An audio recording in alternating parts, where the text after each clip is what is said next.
Oli mulabi mulungi gwe akyekumidde ku Muzungu David Kadongo Kamu music analyst nkwebaza entakera okubanga ogoberera okwerekereza ku budde kosa ne sente nobanga ojja olabe ebintu Muzungu David byaba akuteereddeyo.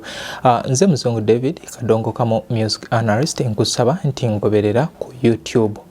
Ku YouTube nkusaba nkolera ebintu bino: subscribinga omale okone akade womala okusubscribinga zaawo omukono bajja kubuuza gundi notification kikaaki ze weetaaga osobola oteeka ku all nti buli ebeze nga osobola okubeera nga olaba buli kyemba nkuteereddeyo.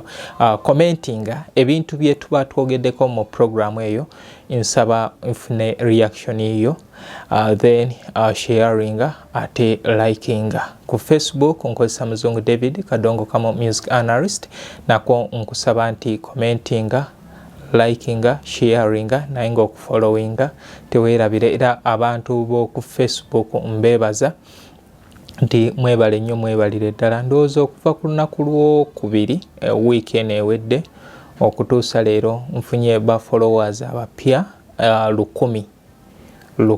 Ekyo kyemanyi nti kinene nnyo. Simanyi bantu bange nza kubeebaza ntya kubanga munaye omuntu yene yali akoze ku channel amanyi kyekitegeeza okubeera nga osobola okufuna abantu 1,000 mu nnaku nga 4 kintu kinene nnyo. Kale nyongera okubeebaza abaganda bange ab'oku TikTok, nammwe mwebale nnyo, mwebalire ddala. Nammwe munda z'omukwano ba followers abapya mbalaba abakomentinga, abalikinga. Ndowooza ku TikTok wiiki eno video esinze okubeera nga etambula ye video ya kyekiseera okuva ewa John Bosco Muzaale ne Senga Justin Nantume. Yes, abali mu video ye Eddie Kayemba ng'ali ne Nantume, naye natuuza ebigambo ebyo nga njagala mbagire ekifaananyi ekirungi. So abantu eyo gye bavaayo Senga Justin Nantume. Era tolabanga omuntu gwe okumusanga nga bw'omusanze omwogerere amafuukuule oba tumanyi wagyayise, abamu tuli bakyereeta. Kale bwe tutyo. Then ku Facebook post esinze okutambula ye ya mubaka Muhammad Segirinya nga yogera ku ssomero ly'Ekinyerere nti Kinyerere CU nti Mathias Mulumba wa Lukaga yamusomesaako. Eyo etambudde nnyo. Mbadde ne post yali yemabegaawo wetwabeera mu gundi Matters Day ku lunaku lw'abajulizi. Waliwo video gye nateekayo naye etambudde eri mu 3,000 likes. Then video endala etambudde, waliwo video ya Paulo Kaliika nayo egenda mu 2,000. Waliwo video ya TikTok challenge enateekayo no MC Staboni ng'ali mu gundi farm manager olwa Abdumras, era nayo etambudde bulungi. Kwegamba munkoze bulungi. Ku YouTube kwe sinabategeera video kyesinze okubeera nga etambula, naye nsuubira okukungubagira Prince Job Pokafero ku kalenda etambudde bulungi. Kale ntambula n'aba Kalina Pub Ekyengera, nkusaba nti gendayo obeere nga osobola okuwagirako ku bantu baffe. Tulina Kikaya College and Vocational School, abo bali ku byakusoma wali ebulenga ku 7 St. Michael Educational Center, basangibwa ali Ekiwanga Mukono. Then N&M Express Talazo Masters, abo byakutereza bisenge. Oyagala kisenge ekifaananya otya, abo yensonga bagenda kubanga bakutereereza. Then oyagala tereza mwagalwa we yakugendako, bajja kukolera ekijja nga kirungi. Emboozi ya Kadongo Kamu Music Library History Center, wosanga ennyimba zino eza Kadongo Kamu. Nze atuulawo oluyimba ewesitula tuterako 5, tutandikira ku nnyimba za 15,000. Then oba olwagala ku WhatsApp tuterako nusu 10,000, tutandikira ku nnyimba za 15,000. Naye disclaimer, siri monopoly. Siri monopoly. Gwe oli wa ddembe okusooka n'ozinoonya gy'ozinoonyeza yonna n'obanga okola ki ojja onguleke ezo zotakolaki zotasobola kufuna. Kadongo Kamu Heritage Center and Music Hall of Fame eyo eriwo kutereka bintu byaffe. Tuli mu gizimba mpola mpola era nayo egenda kubanga etambula. Olunaku olwaleero ndi wano okubeera nga mbanjulira YouTube channel yaffe. Mbanjulira YouTube channel yaffe Muzungu David Kadongo Kamu Music Analyst. Nasalawo channels zange zona nzidedicating eyo eri Kadongo Kamu. Social media platforms zange zona ziriwo ku lwa Kadongo Kamu. Facebook Muzungu David Kadongo Kamu Music Analyst, era nsuubira nti abangoberedde okuva mu myaka gy'emabega mu 2018 musobola okunjulira nti channels okumbadde nteekako Kadongo Kamu ku Facebook. Mpandiika kosa n'okubanga nzisaayo videos nkola live nkyaza. Kati gwe owa TikTok era naawe ndowooza osobola okunjulira nteekayo Kadongo Kamu. Kati ne YouTube nayo ye mwana omupya gwe twakasalawo tuteekeko amaanyi. Yazaalibwa naye kati tusazeeyo naye kumuteekako amaanyi tubeere nga tusobola okuba nga tumutambuza. Era neebaza buli ssekinnoomu avuddeyo okubeera nga alina kyangattako okubeera nga emirimu gino gisobola okubeera nga gitambula. Tosobola kukola bwomu, ebeerayo ajja n'akuwabula, ebeerayo ajja n'akuwa ku ssente, ebeerayo ajja n'agamba wano tukole bwe tuti Muzungu ngenda kuteeka mu data nze nkole bwe nti. Era buli omu ngenda kumwebalize egyali, sigenda mmenya nti ono. Kati YouTube channel eno mbasaba baganda bange bana Kadongo Kamu yena gye muli nti mumpe obuwagizi bwammwe mujje tutambule. Mbaagala nga we mujanjawaza Facebook, TikTok, nsaba ne YouTube channel naffe tusobole okubeera nga tuwaganya mu kisaa ky'okuyimba, mu kisaa kya entertainment nga olaba abalala. Ku YouTube channel eno ngenda kuba nkolerako ebintu bingi ebyenjawulo, nga ebimu ku bintu bye ngenda okubanga nkola ngenda kubanga promotingirako Kadongo Kamu kosa n'okupreservinga Kadongo Kamu. Ngenda ku promotinga n'oku preservinga Kadongo Kamu. So gwe omuyimbi yenna ali eyo gy'oli nkusaba nti kano ke kadde mubadde mugendanga ku TV, radios okubeera nga muteekayo ennyimba zammwe okubwa, naye nga babasaba buwanana obw'olumu ne mumaaliza nga tezikubiddwa. Ate njagala nkulage enjawulo ya YouTube ku TV oba ku radio nti obudde buno buli radio station oba media house kijikakaatikako okubeera ne channel. Buli media house kijikakaatikako okubeera ne channel. So nga YouTube channel tegikakaatikako okubeera na media house. Oba ebintu ebyo mubitegedde nti ogenda kwesitula ogende ku TV gindi oba ku radio gindi oteekeyo oluyimba lwo oba okyale. Program weggwa ojja kubanga akuze malaaya nti ebyo byonna bikomaawo, oba tokyamanyiddwa bikomaawo. N'abantu ababaddeko nga bakulaba oba bakuwuliriza era nabyo bikola ki? Bikomaawo. So nga YouTube channel oba social media mu bufunze nti yo ekintu kyo kisigalayo kibeeranga kipya. Ekintu kyo kisigalayo kibeeranga kipya nti wemba nkitaddeyo leero kijja beerayo emyaka na bisibo. Tulina ebintu bye tulabanga post babipostinga emyaka 10 biki, naye gwe wookiraba ne kibeeranga ekipya. So abayimbi kyekyo kye mbasaba nti mwerekereze channels zino muziwe ekyanya, muteekeko ebyamaguzi byammwe. Mu bimu ku bye ngenda okola nga mpita ku YouTube channel yange Muzungu David Kadongo Kamu Music Analyst, ngenda kukola nga zi interviews. Era nga tuli mu nteekateeka wano okuzimbawo nga studio yaffe nga wolaba TV wekola we operatinga sofa softwares twazifunye. Obudde buno twetaaga mataala then ne kamera etegeerekeka esingawo. Olwo ondooza ne wifi nayo weekend etandika wifi waffe agenda kubanga waali tubeerenga tubaweereza nga woolaba radio station weekola TV station program ku program naye mmwe abagobereramu abagenda otuwa amaanyi oba otumalamu amaanyi.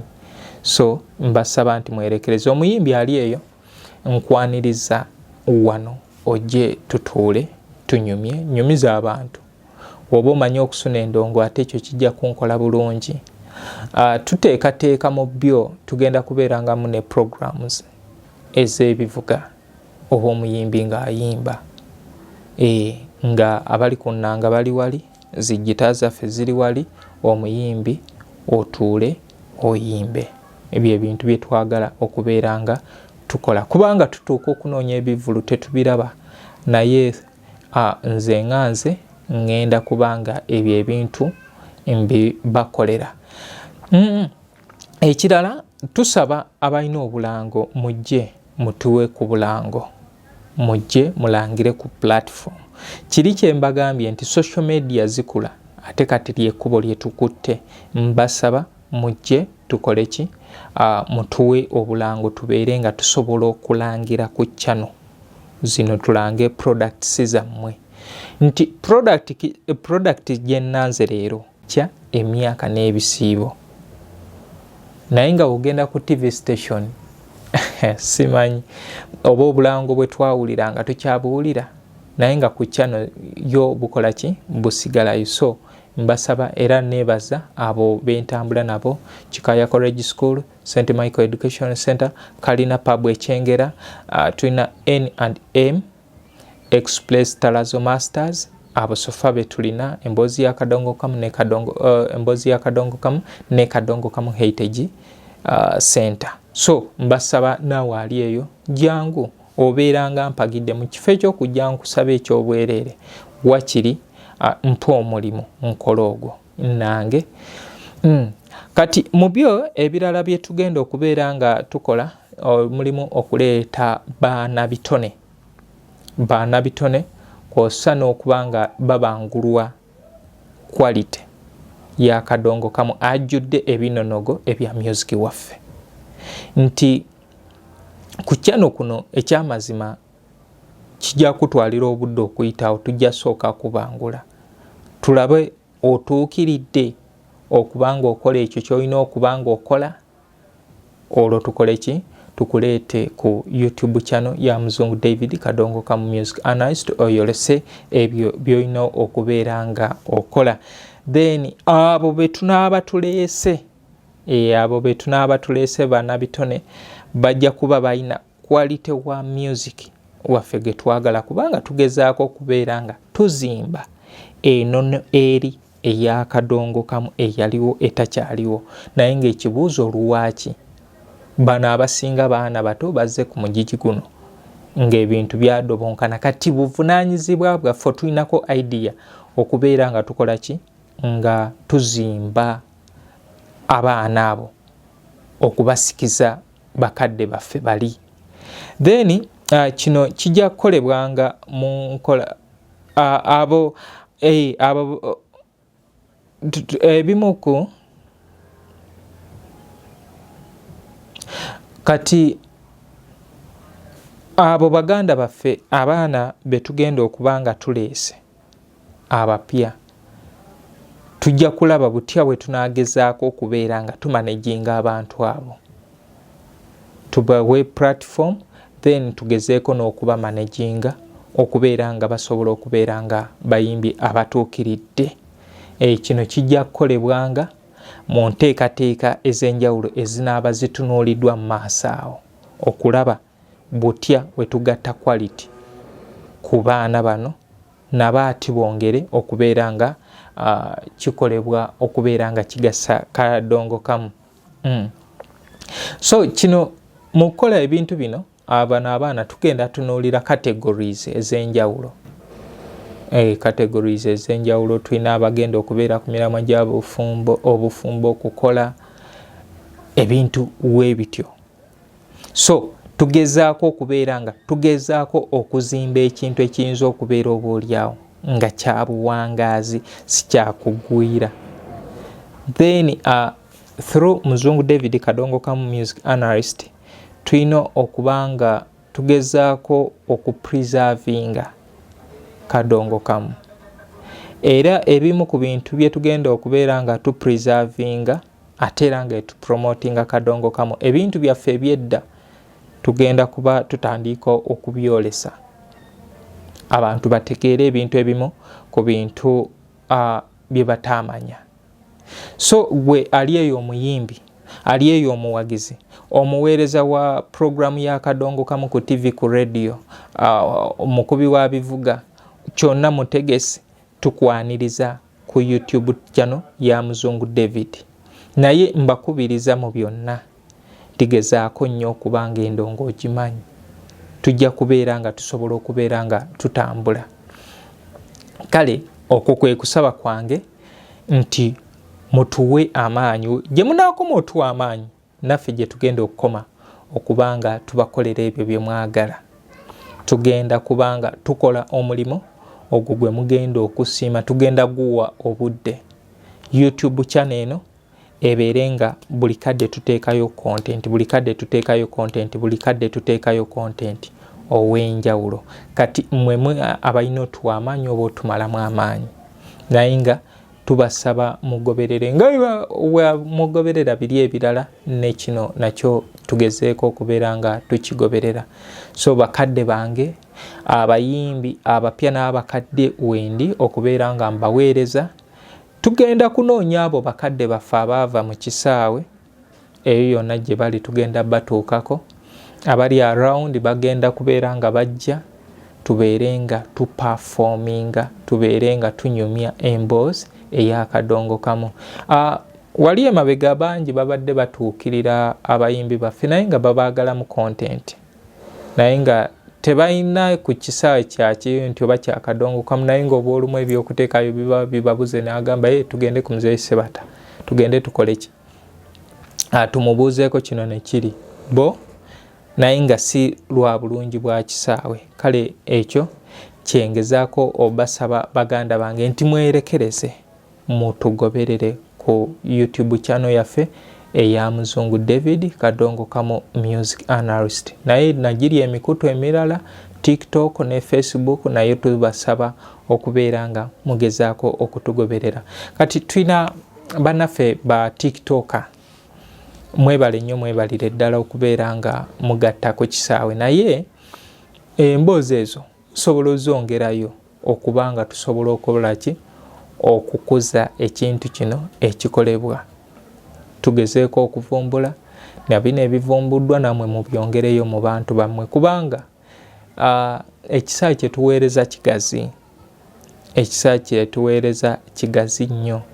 Kale tuleme gamba nti ate nze content wange omuntu talina mukolamu biki, kubanga oyinza okubeera nga olina abagoberezi bo n'ate nga abagoberezi bo abo tebagoberera oli mulala. Kati ekyokola kye tulina okukola kukkiriza abo nabo bagezeeko okubeera nga bakozesa ebyaffe. So nze baganda bange bye mbateera ku YouTube muli baddembe okubyongerayo bikozesa, si balinaako buzibu.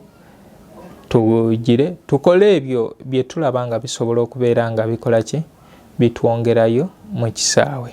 Kale nze Muzungu David Kadongo Kamu Music Analyst. Weebale nnyo, weebalire ddala okungoberera. Ayagala ennyimba nsanga e Kasubi ku basooka kwa Vula Stage, awo we wali etterekero lyaffe.